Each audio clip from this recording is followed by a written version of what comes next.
अस्सलाम वालेकुम। Italy study visa के लिए फ़ाइल प्रिपेयर कर रहे हैं, लेकिन आपको यही नहीं पता कि फ़ाइल में कौन कौन से डॉक्यूमेंट चाहिए और इसके अरेंजमेंट क्या होंगे। और इसी टेंशन को दूर करने के लिए मैं आपके साथ इटली स्टडी वीज़ा की चेकलिस्ट शेयर कर रहा हूँ और आपको ये डॉक्यूमेंट्स मैं बताऊँगा कि क्या क्या डॉक्यूमेंट इसमें चाहिए और क्या क्या डॉक्यूमेंट आपको अटैच करवाने चाहिए। ठीक है, तो हम चलते हैं इस्लामाबाद एम्बेसी की वेबसाइट जो इटली की है। ठीक है, तो ये हम आप देख सकते हैं कि वेबसाइट पर हम ऑलरेडी हैं। तो ये सारी वेबसाइट है, यहाँ से आप कंप्लीट चेकलिस्ट, एप्लीकेशन फॉर्म्स वगैरह जो भी अपडेट्स न्यू आएंगे एम्बेसी की तरफ से, आप वो यहाँ पे देख सकते हैं। तो अगर हम चलते हैं आगे, क्या नाम है, एक छोटी सी अपडेट की तरफ, जैसे कि आप सब लोगों को पता है कि इटली ने एक नई, क्या नाम है, अपॉइंटमेंट के हवाले से अपडेट दिया। यहाँ पे आप न्यूज़ में आएंगे तो आप ये सारी चीज़ें देख सकते हैं। जो जो सी भी न्यूज़ अपडेट्स आएंगे वो आपको यहाँ से मिल जाएंगी। ठीक है, अब हम इन्वॉल्वमेंट की तरफ जो न्यू प्रोसीजर लॉन्च हुआ, ठीक है, ये आप देख सकते हैं। इसके बाद यहाँ पे आप सारी चीज़ें आपको रीड आउट करके आप पढ़ सकते हैं। मैं इसलिए आपको जल्दी जल्दी बता रहा हूँ कि आपका टाइम वेस्ट ना हो, आप खुद भी जाके पढ़ सकते हैं। ठीक है, तो इस अपडेट्स में मैं आपको ये बताता चलूँ कि लिखा क्या हुआ। इस अपडेट में ये लिखा हो कि आपको जो न्यू अपॉइंटमेंट लॉन्च अपडेट्स आई हैं अपॉइंटमेंट्स के हवाले से, उसमें ये है कि आपको जो भी पहले होता था अपॉइंटमेंट्स आपको लेनी पड़ती थी, परचेज़ करना पड़ती थी, या अपॉइंटमेंट मिलती ही नहीं थी और आपका पूरा साल ज़ाया हो जाता। लेकिन इस साल उन्होंने क्या किया, अगर आपके पास एडमिशन लेटर है और आपकी प्री एनरोलमेंट समरी आ चुकी है तो एम्बेसी आपको खुद, क्या नाम है, अपॉइंटमेंट की टाइम और डेट आपको बताएगी थ्रू ईमेल। जो भी आपने email at a time of pre enrolment summary के टाइम सबमिट की होगी, और ये चीज़ें आपको एक्टिव रखनी पड़ेंगी, ये मीन्स आपकी ईमेल। ठीक है, तो ये न्यू अपडेट है जो, क्या नाम है, हर एक को देखने को मिल रही है। ठीक है, तो छोटी सी अपडेट थी, काफ़ी देर पहले आ चुकी, क्योंकि मैं आपको अभी बता रहा हूँ। आगे चलते जाए तो वीज़ा के ऑप्शंस में जाएंगे, यहाँ पे आप, क्या नाम है, नेक्स्ट करेंगे। ठीक है, और आपको ये चेकलिस्ट मिल जाएगी। ठीक है, यहाँ पे आप देख सकते हैं डिफरेंट वीज़ाज़ की चेकलिस्ट होंगी। ठीक है, जैसे कि अपना बिजनेस की है, medical, invitation, re entry, post graduate, each and everything आपको यहाँ पे चेकलिस्ट उसकी मिल गई। जिस हवाले से आप विजिट से जा रहे हैं, बिजनेस इन्विटेशन पर जा रहे हैं, किसी भी चीज़ के लिए आप इटली ट्रैवल करना चाह रहे हैं, तो आपको यहाँ की उसकी चेकलिस्ट मिल जाएगी, क्या क्या डॉक्यूमेंट्स उसमें रिक्वायर्ड हैं। तो हम जल्दी से चलते हैं वीडियो की तरफ कि अपना हमें चाहिए स्टडी के लिए, तो हम ये स्टडी इनरोलमेंट पे हम यहाँ पे क्लिक करेंगे और हमारी ये चेकलिस्ट ओपन हो जाएगी। इसमें मैं आपको बताता चलूँ कि अपना सबसे पहले चेकलिस्ट के जो पॉइंट्स हैं वो टोटल 15 पॉइंट्स हैं। ठीक है, जिसमें ईच एंड एवरीथिंग तरह के क्या डॉक्यूमेंट्स इनको चाहिए होती हैं, क्या नाम है, बेसिक को क्या क्या चीज़ें रिक्वायर्ड है और कैसे रिक्वायर्ड है। ठीक है, अटेस्टेशन की कौन कौन सी चीज़ें चाहिए। अच्छा, यहाँ पे थोड़ी सी गाइडलाइन दी उन्होंने, 4 से 5 पॉइंट दिए हैं। ठीक है, जहाँ जिसमें लिखा हुआ है कोई भी पाकिस्तान से डॉक्यूमेंट इशू होता है तो वो मस्ट भी अपोस्टल होना चाहिए, यानी उसको लीगलाइजेशन होनी चाहिए या अपोस्टल होती है। तो हमारे यहाँ पे सबसे बड़ी जो अटेस्टेशन है वो मुफा अपोस्टल है, तो हमें अपोस्टल करवाना पड़ेगा या लीगलाइजेशन करवाना पड़ेगा। तो यूजुअली हर कोई अपोस्टल ही करवाता है, तो अपोस्टल करवाएंगे। ठीक है, जो भी डॉक्यूमेंट्स होंगे वो इंग्लिश में होंगे, इटालियन में होंगे। ठीक है, और उसके बाद, क्या नाम है, आपका, क्या नाम है, तो कहते हैं अगर वीज़ा है, कोई भी परमानेंट रेजिडेंस है, यानी एम्बेसी इस्लामाबाद है, जिसको इस्लामाबाद एम्बेसी लगती है, मींस इस्लामाबाद एम्बेसी पंजाब के सूबे को लगती है। उसमें जो भी सिटीज़ आती हैं, लाहौर, इस्लामाबाद, फैसलाबाद, जो भी सिटीज़ आती है वो सारी इस्लामाबाद में जाएंगी। और कराची कोस्टल को जो एम्बेसीज यानी सिटीज़ लगेंगी, उसमें आपका कराची आ जाता है, बलोचिस्तान, सिंध, यानी all over Sindh and Balochistan आ जाता है। ठीक है, और उसके बाद अगर हम चलते जाएँ आगे, हम ये पॉइंट्स को अगर आप बाकी आप रीड आउट कर लिएगा। ठीक है, इंशाल्लाह ताला मैं आपको इसका लिंक भी प्रोवाइड कर दूँगा। ठीक है, अब हम चलते हैं अपनी चेकलिस्ट के एक नाम है पॉइंट्स की तरफ। ठीक है, तो सबसे पहले आप देखेंगे national visa D application form D भी कहते हैं इसको। एप्लीकेशन फॉर्म होता है जिसके आप पूरी डिटेल्स फिल आउट करते हैं। आप अपना नाम, अपना passport number, expiry, email, each and everything, अगर एम्प्लॉयमेंट डिटेल्स होती हैं, यूनिवर्सिटी की डिटेल्स होती हैं, ईच एंड एवरीथिंग आप इस फॉर्म में फिल करते हैं। ठीक है, A3 साइज़ का ये फॉर्म होता है। इंशाल्लाह नेक्स्ट वीडियो में हम इसके हवाले से भी बात करेंगे। अच्छा, ये आपकी नेक्स्ट पॉइंट में अगर हम चलें तो ये एक रिसेंट ICAO फॉर्मेट फ़ोटोग्राफ होती है, 35x45 में होती है, और ये, क्या नाम है, non glossy, non borderless, white background के साथ होती है। ठीक है, उससे अगले पॉइंट में अगर हम चले, proof of resident with in the consular जुडिक्शन। ठीक है, इसका मतलब ये है कि आप अगर फर्ज करें आपको एम्बेसी लग रही है इस्लामाबाद एम्बेसी में पंजाब का सूबा आ रहा है और KPK का सूबा आ रहा है, तो उस सिटी में अगर आप रहते हैं तो आपको उसका कोई ना कोई प्रूफ देना पड़ेगा रेजिडेंस का। तो उसका हमारे पास जो प्रूफ होता है वो CNIC होता है, जिसको एड्रेस लिखा होता है या डोमिसाइल होता है। ठीक है, दोनों में से एक चीज़ आप प्रोवाइड है, लेकिन CNIC मस्ट है A4 साइज़ पेपर के ऊपर। उसके बाद 4th पॉइंट पर अगर हम आते हैं तो पासपोर्ट, ओरिजिनल पासपोर्ट वगैरह आपका लगेगा।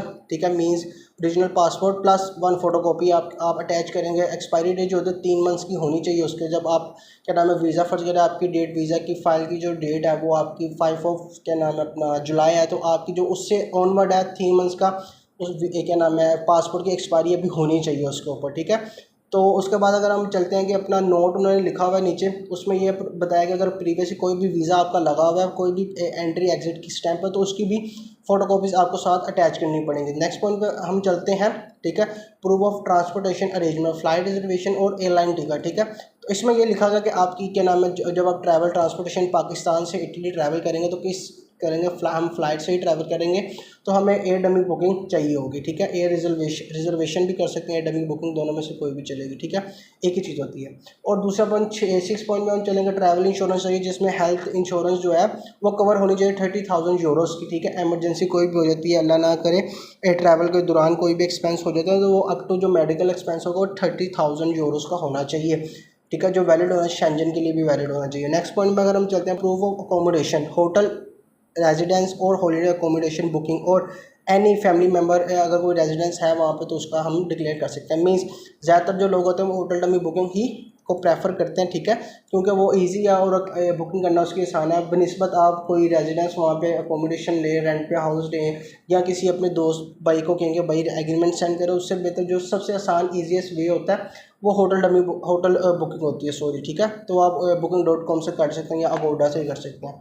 सबसे आगे हम चलते हैं 8 पॉइंट में है, copy of enrolment application submit through the university portal, ठीक है, validated by the university and signed by the applicant, sorry. और इसमें आपको प्री इनरोलमेंट की, जो आप प्री इनरोलमेंट जब आपकी समरी आ जाती है मेल के ऊपर, आपकी समरी फॉरवर्ड होगी है, जो भी आपने एम्बेसी या कौंसिल सेलेक्ट किए होते हैं, हम एम्बेसी की बात करें तो हम एम्बेसी की ही फॉरवर्ड होगी हमारे पास, तो हम उसके ऊपर जो भी हम लास्ट पेज पे जब हम जाते हैं तो वहाँ पे ऊपर कॉर्नर पे राइट अपर कॉर्नर पे ग्रीन कलर का बॉक्स होता है, उसको क्लिक करते हैं तो आपकी इनरोलमेंट समरी नेक्स्ट पे आ जाती है। तो आप उसको डाउनलोड करके उसका प्रिंट निकाल के उसके बाद साइन करके तो आप क्या नाम है ये सबमिट करवाएंगे। मोटिवेशन लेटर है आपका, ठीक है, जो आप वीज़ा ऑफिसर के नाम लिखेंगे, इन वीज़ा ऑफिसर को लिखेंगे, उसमें आप बताएंगे कि आपका पर्पस क्या है इटली में स्टडी करने का, लेकिन मीन्स कि यह है कि आप इटली में ही क्यों स्टडी करना चाह रहे हैं, और भी बहुत सी कंट्रीज़ हैं, ठीक है। तो आप इसमें ये पर्पस बता सकते हैं, सबसे पहले इंट्रोडक्शन होगा, उसके बाद आप स्टडीज़ के बारे में बता सकते हैं, आप पर्पस बता सकते हैं, फ्यूचर प्लान्स बता सकते हैं, और उसके बाद कंक्लूजन बना के आप इसको क्या नाम है कंप्लीट कर सकते हैं, ठीक है। 10 पॉइंट की तरफ चलते हैं, तो एडमिशन लेटर जो इशू होगा यूनिवर्सिटी की तरफ से, आपको इटालियन यूनिवर्सिटी की कुछ का प्री एक्सेप्टेंस लेटर आता है, प्री एडमिशन लेटर आता है, या प्री एलिजिबिलिटी लेटर आता है, या उनकी ईमेल आती है पॉजिटिव वैल्यूएशन की। तो आप इनमें से कोई भी क्या नाम है जो आपको आई हुई अपने केस के अकॉर्डिंगली वो आप उसका प्रिंट आउट निकालेंगे और फाइल में अटैच करेंगे। पॉइंट नंबर 11 पे चलते हैं, तो इसमें ये लिखा हुआ statement of comparability, statement of verification, सीमिया एंड DOV। इस्लामाबाद में हमें 2 ऑप्शन मिलती हैं, जैसे कि अपना हम सीमिया अप्लाई कर सकते हैं या DOV अप्लाई कर सकते हैं। तो इस्लामाबाद में जो ज़्यादातर लोग होते हैं वो DOV ही अप्लाई करते हैं, क्योंकि सीमिया की कॉस्ट होती है, यानी वो पेड होता है, और जो DOV होता है वो होता है फ्री ऑफ कॉस्ट, ठीक है। तो सीमिया की जो अराउंड अबाउट कॉस्ट होती है वो 300 यूरोज़ होती है, प्लस टैक्स होता है। DOV कोई कॉस्ट नहीं, आप वीज़ा फाइल के साथ ही इसके डॉक्यूमेंट्स भी सबमिट करते हैं। 12 पॉइंट पे अगर हम चलते हैं, तो इसमें एजुकेशनल डॉक्यूमेंट्स चाहिए ओरिजिनल, प्लस उसकी एक फ़ोटोकॉपी चाहिए, लेकिन जो डॉक्यूमेंट्स होने चाहिए वो अपोस्टाइल एंड ट्रांसलेशन होनी चाहिए उसकी इटालियन में, ठीक है। तो ये आप ध्यान रखिएगा। उसके बाद हम 13 पॉइंट पर चलते हैं, जो सबसे मेजर कन्फ्यूजन क्रिएट कर रहा है इस टाइम पाकिस्तानी स्टूडेंट्स के बिटवीन के, हमें इंग्लिश प्रोफिशिएंसी लेटर होता है जो पाकिस्तान में इशू, तो MOI जिसके ऊपर यूजुअली हर स्टूडेंट अप्लाई कर रहा होता है इटालियन यूनिवर्सिटीज़ के अंदर, ठीक है। उसके बाद कोई IELTS PT TOEFL नहीं होता, ठीक है, तो वो उसी के बेस पर उसका एडमिशन हुआ था। तो इसी को मद्देनज़र देखते हुए जब ये चेकलिस्ट लॉन्च हुए तो उसमें ये चीज़ ज़रा मेंशन कि मैं आपको बताता चलता हूँ। सबसे पहले इटालियन प्रोग्राम, तो ज़्यादातर हम इंग्लिश प्रोग्राम में भी जाते हैं, तो हम इस पॉइंट को स्किप कर देते हैं क्योंकि ये हमारे अकाउंट का है ही नहीं, इस पर टाइम नहीं वेस्ट करेंगे। अच्छा, हम चलते हैं इंग्लिश प्रोग्राम, यानी अगर आपका programme other than Italian language है तो हम उसमें उसका क्या प्रोवाइड करें, एक वैलिड सर्टिफिकेट प्रोवाइड करेंगे B2 प्रोफिशिएंसी का, जो इशूड होगा इंटरनेशनल रिकॉग्नाइज्ड इंस्टीट्यूशन से, ठीक है, जिसमें IELTS PT TOEFL ये सब शामिल होंगे, ठीक है। और या कोई भी इक्वल सर्टिफिकेट हो जो इशू हो इटालियन यूनिवर्सिटी से, ठीक है, यानी आप जिस यूनिवर्सिटी में अप्लाई करें अगर वो आपको इक्वल सर्टिफिकेट B2 लेवल का अगर आपको इशू करके देते हैं, वेरीफाई करते हैं इस चीज़ को, तो वो वेल एंड गुड है। अगर नहीं तो आपको कोई IELTS PT TOEFL लाजमी करना पड़ेगा, या कोई ऐसा सर्टिफिकेट करना होगा जिसमें आपकी listening, reading, speaking and writing की जो स्किल्स हैं, 4 स्किल्स होती हैं, ये B2 लेवल प्रोफिशिएंसी उसमें लिखा होगा कि ये जो 4 स्किल्स हैं इनकी जो प्रोफिशिएंसी है वो B2 लेवल की है, ठीक है। तो लास्ट ईयर जो अपना था वो MOI पे भी सबमिशंस हो रही थी, लेकिन इस साल उन्होंने क्लैरिफाई कर दिया। लेकिन इस साल भी कुछ स्टूडेंट्स हैं जिनकी अपना MOI पे सबमिशन हुई है, लेकिन क्या पता उनको क्या नाम है बाद में वो मिसिंग डॉक्यूमेंट्स की क्या रिक्वायरमेंट कर लें या उनका इंटरव्यू हो जाए या कुछ ना कुछ उनसे मांगेंगे। लेकिन सेफ जोन जो रिकमेंडेशन वो ये आप कोई ना कोई टेस्ट इसमें लाजमी दें और साथ में अटैच करें। अगर तो नहीं है तो फिर जारी बात है, फिर आपको यूनिवर्सिटी से रिक्वेस्ट करनी पड़ेगी, उनको मेल करनी पड़ेगी और उनसे क्या नाम है इक्वलेंस सर्टिफिकेट मंगवाना पड़ेगा B2 प्रोफिशिएंसी का 4 स्किल्स का। तो आपको कुछ यूनिवर्सिटी इशू आ रही हैं, जैसे यूनिवर्सिटी ऑफ जिनोवा है वो भी इशू कर रही है, यूनिवर्सिटी ऑफ साइना पार्मा, ये सब इशूज़ कर रही हैं क्या नाम है अपना प्रोफिशिएंसी लेटर। तो आप अगर इसमें है तो आप रिक्वेस्ट करके अपना प्रोफिशिएंसी लेटर ले सकते हैं। पॉइंट नंबर 4 की तरफ चलते हैं। ये आपका स्टेटमेंट के हवाले से, एफिडेविट के हवाले से है, ठीक है। ये आप फाइनेंशियल सिचुएशन आपने कितनी देनी है और उसमें क्या क्या आपको जो एफिडेविट होगा स्पॉन्सर उसमें आपने क्या क्या लिखना है, तो ये पॉइंट उस हवाले से है। तो सबसे पहले हम फंड्स की तरफ चलते जाए। तो जैसे उन्होंने कहा जो क्या नाम है स्टेटमेंट हमें चाहिए, फंड्स चाहिए वो यूरोज़ में चाहिए, 10,179 अराउंड अबाउट 180 यूरोज़ चाहिए पर एनम के हिसाब से, ठीक है। तो जो बैंक अकाउंट होगा जो यूज़ होगा, पहले होता था स्पॉन्सर का बैंक अकाउंट यूज़ होता था, लेकिन करंटली अब वो कह रहे हैं कि जो बैंक अकाउंट के जो फंड्स होंगे वो अकाउंट होना चाहिए स्टूडेंट के नेम से होना चाहिए। यानी जो भी फंड्स हम क्या नाम है 10,180 यूरोस हम जो फंड्स दिखाएंगे जो PKR में राउंड अबाउट 35 लाख बनते हैं वो स्टूडेंट के जो नेम के बैंक अकाउंट में होना चाहिए, यानी मीन्स के स्टूडेंट के अकाउंट में हो जाए बजाय कि अपना जो स्पॉन्सर होगा उसके अकाउंट में होना चाहिए। अगर स्पॉन्सर के अकाउंट में पड़े हुए तो आपको शिफ्ट करके उसको अपने अकाउंट में शिफ्ट करने पड़ेंगे जो एप्लीकेंट होगा मेन, ठीक है। अगर हम आगे चलते जाओ, अगर इसकी जो फुलफ़िल हो जाएगी क्या नाम है अपना रिक्वायरमेंट, तो वो ये है कि अपना आप स्कॉलरशिप अप्लाई करते हैं उसका कोई सर्टिफिकेट आएगा वो अटैच कर सकते हैं। लेकिन उसके बाद आपको ये एफिडेविट के बारे में बताता जा रहे हैं, ठीक है। एफिडेविट में क्या क्या चीज़ें होनी चाहिए, क्या क्या चीज़ें आपने डिस्क्राइब करनी है और उसको अटैच करवाना है नहीं करवाना, उसको ट्रांसलेशन करवानी है कि नहीं करवानी, वो लिखा गया है। सबसे पहले एफिडेविट को उन्हें बताया स्पेसिफाइंग करेंगे फाइनेंशियल रिसोर्स का कि अवेलेबल है स्टूडेंट के लिए, ठीक है। फाइनेंशियल जो क्या नाम फंड्स आपने रखे हैं वो अवेलेबल हैं स्टूडेंट के लिए ही वो फंड्स हमने अरेज किए हैं कहीं से या फिर हमने जनरेट किया अपने बिजनेस इनकम से जहाँ से भी हैं, ठीक है। उसके बाद उसका ओरिजिन यानी मकसद क्यों यानी आपने वो दिए हैं फंड्स, ठीक है, किस लिए दिए हैं, ड्यूरेशन ऑफ सपोर्ट कितने देर का ड्यूरेशन होगा और अमाउंट प्रोवाइड हो चुकी है कि नहीं होगी और कितनी देर के लिए होगी, ठीक है। आपने सिर्फ ये बताना, 3-4 पॉइंट्स होंगे। आप इसको मज़ीद क्लैरिफाई आप ChatGPT से भी लिख सकते हैं, क्लाउड AI से भी लिख सकते हैं, ठीक है। और उसमें से लिख के आप उसको रीड आउट करके थोड़ी सी उसकी मॉडिफिकेशन मज़ीद करिएगा, पैराफ्रेज करिएगा तो आपका एफिडेविट आ जाएगा, ठीक है। अब उसका पोस्टल होना या ट्रांसलेशन उसकी करवानी है कि नहीं, तो यहाँ पे लिखा था affidavit must be apostille and translated into Italian, ठीक है। तो ये इन्होंने क्लैरिफाई कर दिया कि आपने पोस्टल भी करवाना है, मुफा पोस्टल भी करवाना है और साथ में इसकी इटालियन में ट्रांसलेशन भी करवानी है, ठीक है। तो ये आपने इस चीज़ का ख्याल रखना है। अच्छा, इस दूसरा पॉइंट अगर हम चलता जाए तो इसमें एक चीज़ और क्लैरिफाई, अगर कोई पर्सन जो क्या नाम है पाकिस्तान में नहीं है आउटसाइड पाकिस्तान है तो उसको लीगलाइजेशन करवानी पड़ेगी, ठीक है। किसी भी क्या नाम है इटालियन डिप्लोमेटिक कॉन्सुलेट अथॉरिटी से, यानी मीन्स दुबई में तो दुबई की इटालियन जो भी एम्बेसी कॉन्सुलेट होगा वहाँ से उसको लीगलाइजेशन करवानी पड़ेगी। अच्छा, इसमें आपने कुछ पॉइंट्स उन्होंने बताए हुए एडिशनली पॉइंट्स हैं, ठीक है, according to the case A B C and D, ठीक है, एंड E सॉरी, ठीक है। तो ये पॉइंट्स हैं जिसमें बताया गया अगर एप्लीकेंट एम्प्लॉय है या स्पॉन्सर जो कर रहे हैं वो एम्प्लॉय है तो उनमें ये चीज़ें चाहिए होंगी।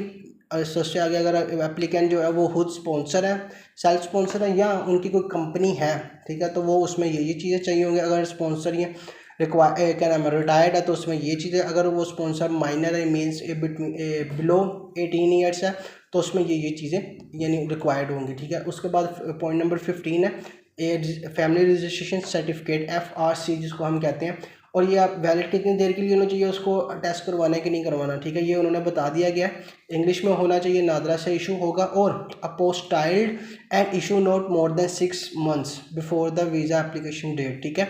मीन्स कि ये आपने अपोस्टल करवाना है FRC को, और FRC जब निकलवाना है वो वीज़ा जब आप सबमिट करें उससे प्रीवियस 6 months के बिटवीन ही निकला हो, उससे ज़्यादा पुराना नहीं होना चाहिए, 6 महीने से ज़्यादा पुराना नहीं होना चाहिए।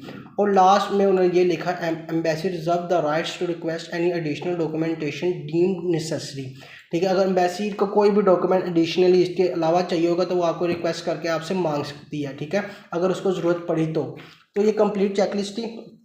उम्मीद करता हूँ आपको समझ आई होगा। आपको कोई चीज़ ना समझ आई हो तो आप एक पूछ सकते हैं, ठीक है। आप कोई भी चीज़ ना समझ आई, किस चीज़ में क्या अरेंजमेंट करनी है, कैसे लेनी है, इंश्योरेंस कैसे लेनी है, ठीक है, और उसके बाद आपने hotel dummy booking, air reservation ये आपने कैसे करनी है, तो आप वो कमेंट करके पूछ सकते हैं। और आपको अगर इसकी आपके पास टाइम नहीं है, आपको कुछ कन्फ्यूजन है, आपको समझ नहीं आ रही कि आपने कैसे अरेंजमेंट करें, इसके बावजूद तो आप हमारी सर्विस भी ले सकते हैं। अगर आपके पास टाइम नहीं है, कुछ स्टूडेंट्स होते हैं जिनके पास टाइम नहीं होता, वो साथ साथ में अपनी जॉब कंटिन्यू कर रहे होते हैं और कुछ चीज़ें भी कर रहे होते हैं, ठीक है, जिसकी वजह से आप अगर समझते हैं तो आप हमसे भी सर्विस ले सकते हैं एक रीज़नेबल एक्सपर्ट गाइडेंस के साथ, ठीक है। अगर नहीं, अगर आपको कोई भी इजाफा हुआ आपकी नॉलेज में या कुछ भी आपको इस चीज़ से गाइडेंस से फ़ायदा हुआ है तो आप लाइक शेयर फॉलो करें काइंडली। अगर कुछ चीज़ नहीं समझ लगी, मज़ीद कुछ पूछना चाहें, क्लैरिफाई करना चाहते हैं तो आप कमेंट कर सकते हैं, व्हाट्सएप में दिए गए बटन पे भी पूछ सकते हैं। शुक्रिया, अल्लाह हाफिज़।